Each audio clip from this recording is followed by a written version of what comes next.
झाली तयारी अमृता? अरे बरं झालं आलात तुम्ही, नाहीतर मी येणारच होते. आता निघायची वेळ पण झाली आहे ना. इतके दिवस झाले मी तुला सांगतोय की कुठेतरी बाहेर जा, तेव्हा नाही ऐकलंस. पण तुझ्या सासूबाईंनी सांगितल्यावरती लगेच निघालीस. लग्न झाल्यावर मुलगी परकी होते म्हणतात ना, तेच खरंय. बाबा तू अमेरिकावरून येताना ना माझ्यासाठी खूप गिफ्ट घेऊन या. अरे खूप म्हणजे नेमकं काय हवंय ते सांग ना. मला जे काही हवंय ना त्याची ही यादी नीट वाच आणि सगळं घेऊन ये.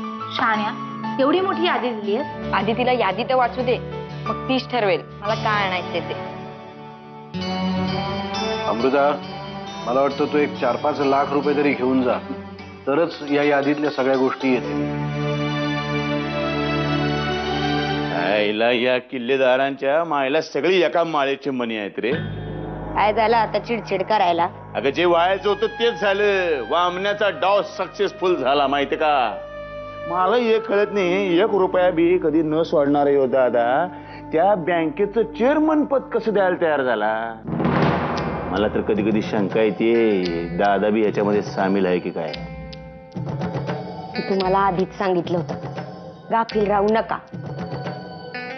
प्रभाताई काय उगाच येऊन बसल्या होत्या इथं ठाण मांडून. अशी काय जादूची कांडी फिरवली ना की दादा फिरलेत तुमचे. ती भले जादूची कांडी फिरवेल ग, पण यो बिलंदर दादा तो कसा काय तयार झाला. मला तर वाटते आपल्या विरोधामध्ये घरामध्ये काहीतरी कालाकांडीत चाललेली आहे. चालली नाही, होऊन गेली.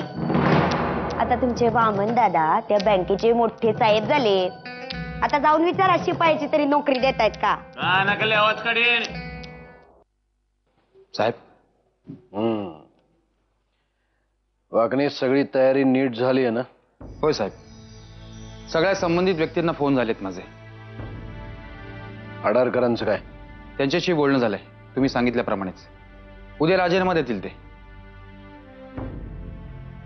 इथपर्यंत सगळ्या गोष्टी नीट होतील याची खात्री आहे, पण खरा खेळ राजीनाम्यानंतरच सुरू होणार आहे. त्याची तयारी कुठवर आली आहे? कोणी आपलं डोकं चालवायचं नाही असं आधीच सांगून ठेवले सगळ्यांना.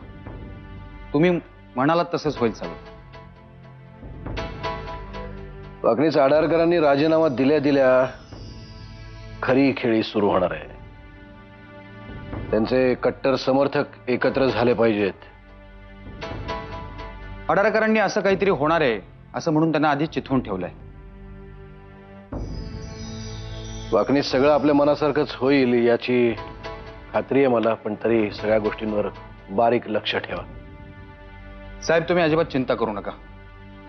तिकडे आडारकरांनी राजीनामा दिला की त्यांच्या समर्थकांना जाऊन भेटतो आणि काय पेटवायचं ते पेटवतो.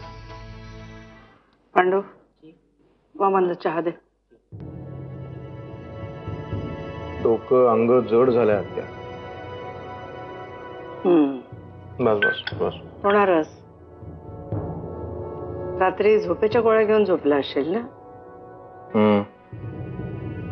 त्या गोळ्या घेतल्याशिवाय अलीकडे झोपच येत नाही मला. निद्रानाशाचा त्रास सुरू झाला की काय कोण जाणे, पण या गोळ्या घेतल्याशिवाय झोप येत नाही आणि मग सकाळी हे असं अंग जड, डोकं जड. वामन, अरे बसल्या जागी घोरणारा तू. अशी एकाएकी झोप कशाने उडाले रे तुझी? काहीतरी कारण असणारच ना त्याला. कारण बरीच आहेत तशी. जाऊ दे ना, मला त्या कारणांच्या खोलात शिरायचंही नाही आहे. बरं, पण ज्या गोळ्या घेतोयस त्या निदान डॉक्टरच्या सल्ल्याने तरी घेतोयस ना बाबा? म्हणजे काय त्या मी अशा मनाने गोळ्या घेईन का?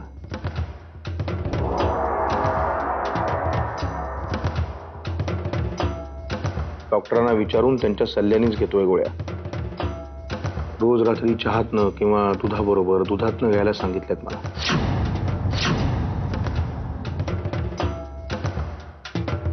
ठीक आहे, पण काळजी घे.